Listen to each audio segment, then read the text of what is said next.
का कैला राजा जी इंग्लिश तू पढ़ के जी। का कैला राजा जी इंग्लिश तू पढ़ के जी। सासे अपने मान के सासुर अपने मान के जी। सासे अपने मान के सासुर अपना मान के जी।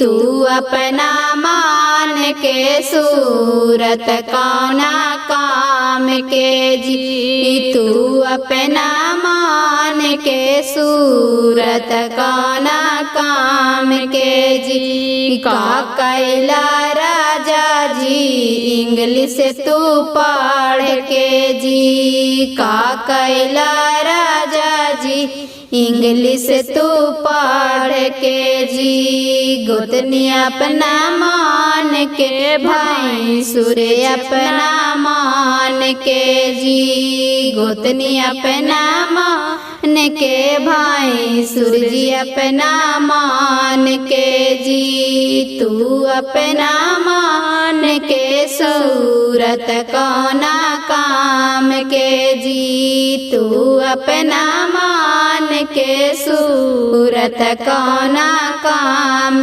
के जी। का कैला राजा जी इंग्लिश तू पढ़ के जी। सासे अपना मान के सासुर अपना मान के। सासे अपना मान के सासुर अपना मान के जी। तू अपना मान के सूरत कौना काम के।